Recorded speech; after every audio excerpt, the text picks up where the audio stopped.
At 4:17 a.m. on October 22nd, 1942, Corporal Thomas Mitchell woke to the sound of rain hammering the canvas tarp above his foxhole. Not the gentle rain of home, but the violent, sideways rain of Guadalcanal that turned the earth into soup and made every movement a battle against gravity. He had slept maybe 2 hours, wedged between sandbags that smelled of mildew and the previous occupant's sweat. His first thought wasn't tactical. It wasn't about the Japanese positions or the day's patrol schedule. It was simpler, more human.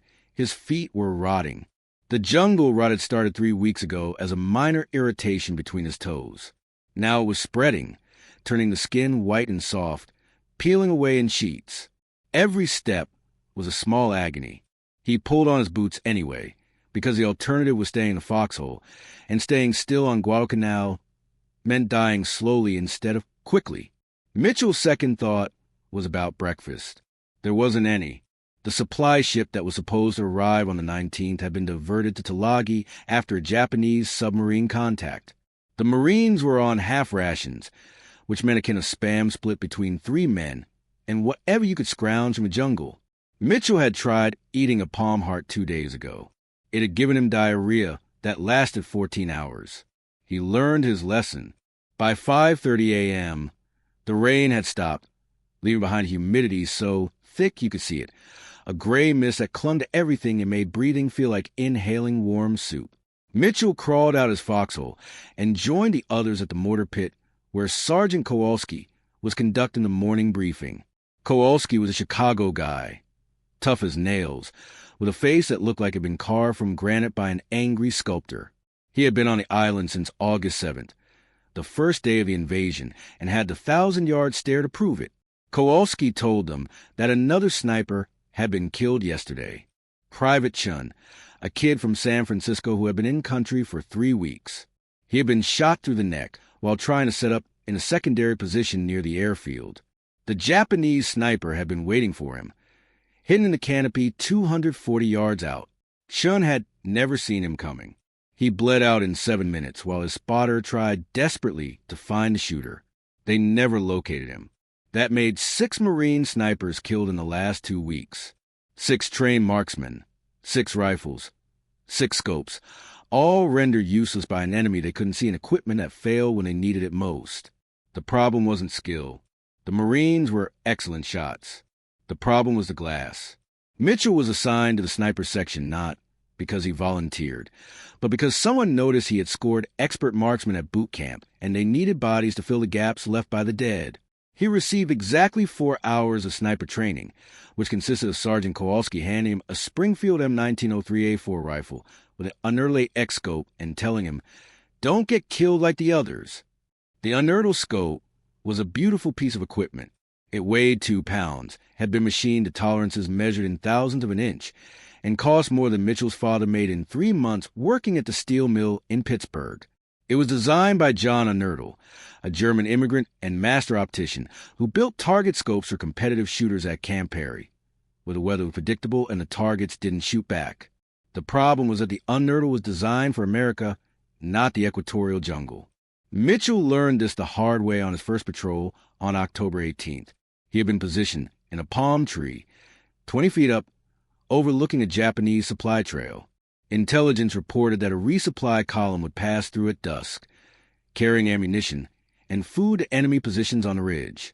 Mitchell waited for 6 hours, motionless, his body screaming from the awkward position, his legs going numb from the constriction of the ropes holding him in place. At 5:42 p.m., the column appeared. 15 men moving single file, carrying crates and ammunition boxes. They were relaxed, talking quietly, confident that the jungle concealed them. Mitchell had the perfect shot. The lead officer was 180 yards out, moving slowly, completely exposed. Mitchell pressed his cheek against the stock, feeling the smooth walnut against the skin. He centered the crosshairs on the officer's chest. His breathing slowed. His finger moved to the trigger. Then his body heat hit the eyepiece. In a span of 3 seconds, the temperature differential between his 98.6-degree face and the cooler metal of the scope created a condensation reaction. The moisture in the air, saturated from a 94% humidity, hit its dew point. water vapor turned to liquid. The fog bloomed inside the tube, not on the outside where you wipe it away, but on the internal lenses trapped behind sealed glass. The target vanished.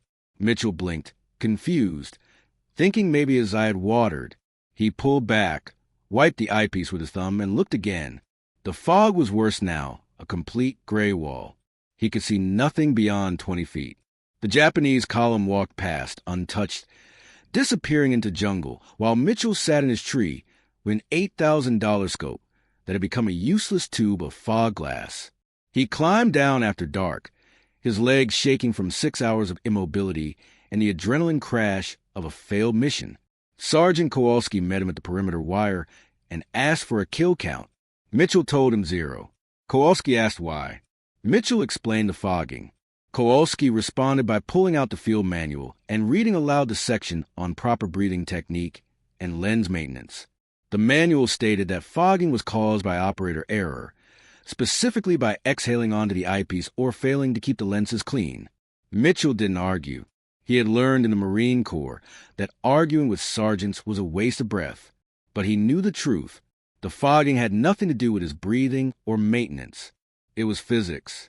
The Unertal's design required the tube to breathe, to exchange air with the environment, because the sliding mount mechanism needed thermal expansion space. That breathing was a death sentence in the jungle. Over the next 3 days, Mitchell tried everything. He wiped the lenses obsessively with the camel hair brush from his cleaning kit. He kept the rifle wrapped in canvas to protect it from moisture. He even tried preheating the eyepiece by holding it against his neck for 5 minutes before looking through it, thinking maybe equalizing the temperature would prevent the fog. Nothing worked. Every evening, when the light faded and the temperature dropped, the scope fogged within seconds of contact with his face. On October 21st, Mitchell attended the funeral for Private Chun. There wasn't much to bury. Chen's body had been recovered, but the tropical heat had accelerated decomposition. They wrapped him in a poncho and lowered him into a shallow grave dug in the coral sand behind the perimeter. No chaplain was available, so Sergeant Kowalski said a few words about duty and sacrifice. The whole ceremony took 8 minutes. Standing at that grave, watching them shovel dirt over another dead sniper, Mitchell made a decision. He wasn't going to die because his equipment didn't work. He wasn't going to end up in a poncho while Sergeant Kowalski read generic platitudes over his corpse. He needed a scope that functioned in the jungle, and if the Marine Corps couldn't provide one, he would find his own. That night, back in his tent, Mitchell opened the footlocker where he kept his personal belongings. At the bottom, wrapped in an oilcloth and stuffed inside wool socks, was a care package from his brother Robert.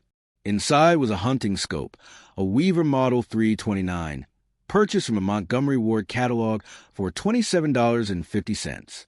Robert had sent it thinking maybe Mitchell could use it for hunting wild pigs on the island, not realizing that recreational hunting wasn't exactly a priority in a combat zone. Mitchell had ignored the scope for weeks, dismissing it as civilian junk compared to the military-issue Unertal.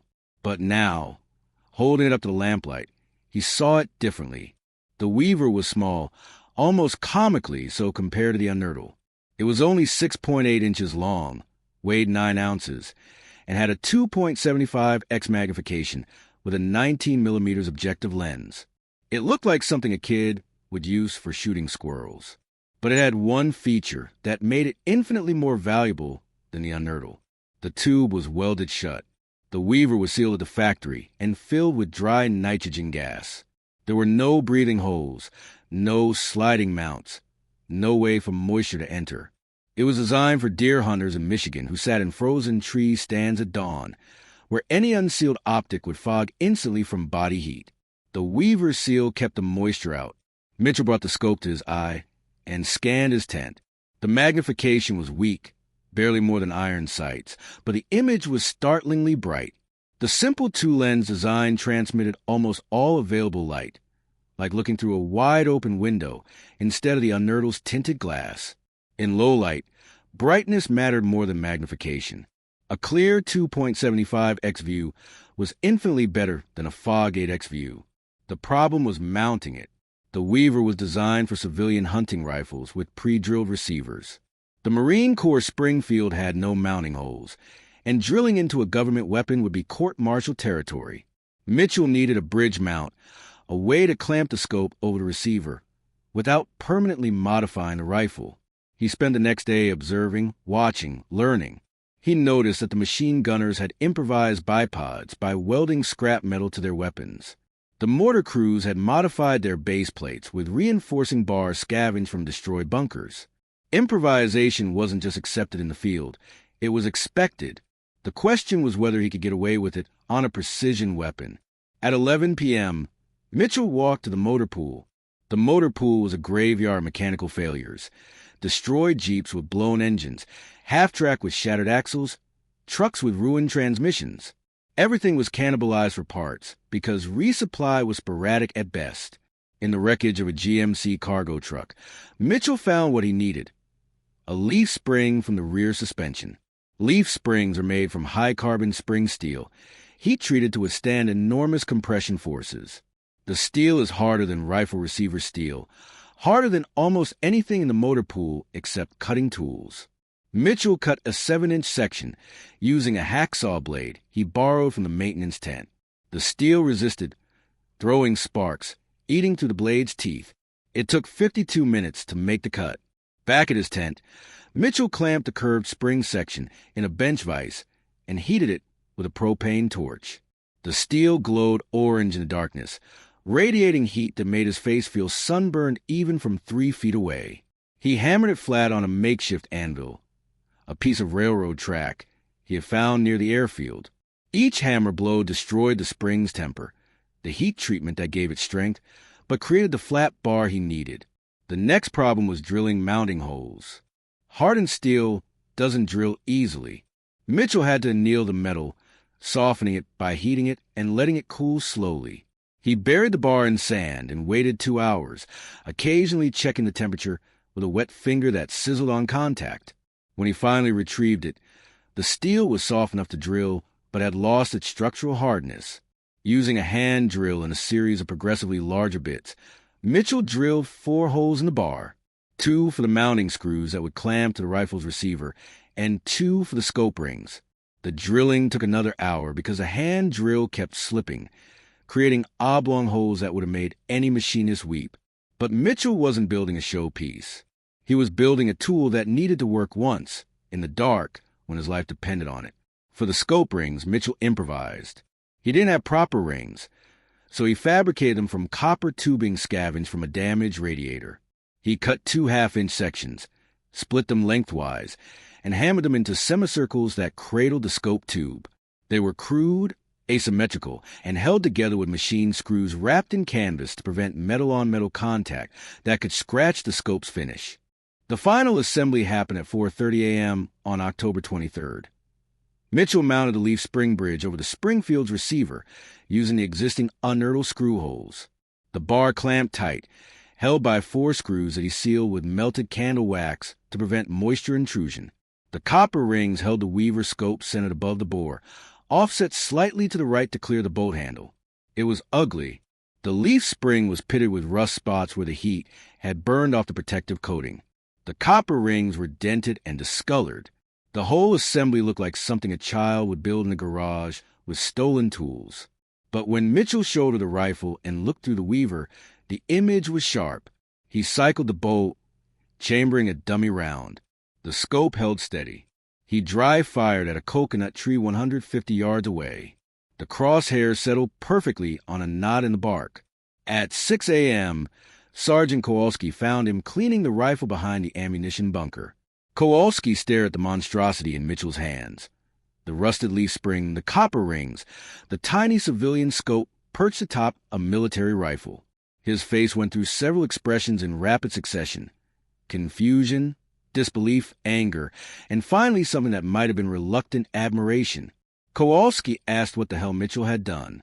Mitchell explained the fogging problem, the sealed tube, the nitrogen fill, the light transmission advantage. Kowalski listened in silence, his jaw working like he was chewing tobacco, though he had run out of tobacco 2 weeks ago. When Mitchell finished, Kowalski reached out and grabbed the rifle. He threw it to his shoulder and scanned the jungle edge through the weaver. The morning mist was thick, the kind of heavy moisture that turned the unertl scopes into blind tubes. But the weaver's image was clear.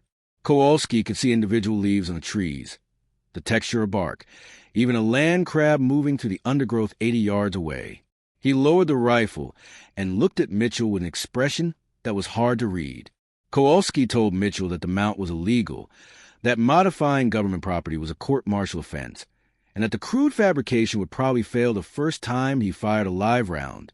Then he handed the rifle back and said that the patrol was leaving in 30 minutes, and Mitchell better be ready with whatever scope he thought would keep him alive. At 7:15 a.m., Mitchell moved out with a 4-man patrol heading toward Henderson Ridge, a densely forested area where Japanese snipers have been operating for weeks. Intelligence reported that a sniper team had established a hide somewhere on the south slope, overlooking the supply road.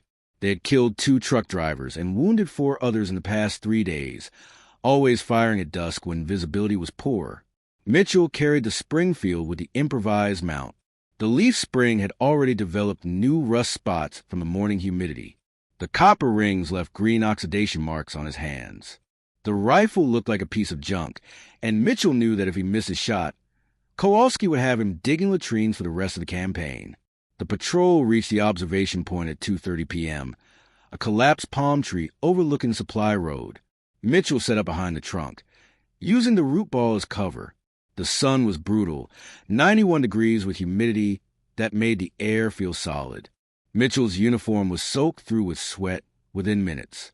He drank water from his canteen, knowing he needed to stay hydrated, but also knowing that drinking meant he would need to urinate, and urinating meant moving, and moving could give away his position. He settled in to wait. Sniper work was 99% waiting and 1% shooting. Hours of absolute stillness, fighting the urge to shift position, to scratch an itch, to swat the mosquitoes that landed on his face and neck. Mitchell had learned to enter a kind of meditative state, acknowledging discomfort but not reacting to it, letting his mind drift while his eyes stayed focused on the sector. At 5:47 p.m., movement. A figure emerged from the tree line on the opposite ridge, 260 yards out. Through the weaver, Mitchell could see it was a Japanese sniper, moving with the careful deliberation of someone who believed he was invisible. The man wore a camouflage smock, carried an Arisaka Type 97 rifle, and was scanning the American side of the road through his own scope. Mitchell's heart rate spiked. This was the moment. He pressed his cheek against the stock, feeling the warm wood against his skin. He centered the weaver's crosshairs on the man's chest. The sun was setting. The light was fading, entering the gray hour when the unertl scopes failed. But the weaver's image remained bright and clear. Mitchell exhaled halfway and squeezed the trigger. The Springfield's recoil drove back into his shoulder with familiar force. The leaf spring mount flexed slightly, but held. Through the scope, Mitchell saw the Japanese sniper jerk backward and collapse into the undergrowth. 1 shot, 1 kill. Mitchell worked the bolt, ejecting the spent brass and chambering a fresh round. His hands were shaking slightly from adrenaline, but his breathing was steady. He scanned the ridge, searching for the spotter that always accompanied a sniper. Movement. 30 yards to the left of where the sniper had fallen. A second figure, frantically trying to locate the American shooter. Mitchell adjusted his aim, leading the target slightly to account for the man's movement. He fired. The spotter dropped. 2 kills in 15 seconds, and the weaver scope had given him both shots with perfect clarity in conditions where the unertl would have been fogged into uselessness. The patrol returned to base at 8:30 p.m. Mitchell walked straight to Sergeant Kowalski's position and reported 2 confirmed kills. Kowalski looked at the rifle, at the rust-covered mount and oxidized copper rings, and asked how the improvised scope had performed. Mitchell told him it never fogged, never shifted zero, and gave him both shots in fading light. Kowalski nodded slowly. He pulled out a pack of cigarettes, Lucky Strikes that he had been hoarding, and handed one to Mitchell. He told him to get some rest because he was going back out tomorrow, and this time he was taking 3 other snipers with him to show them his setup.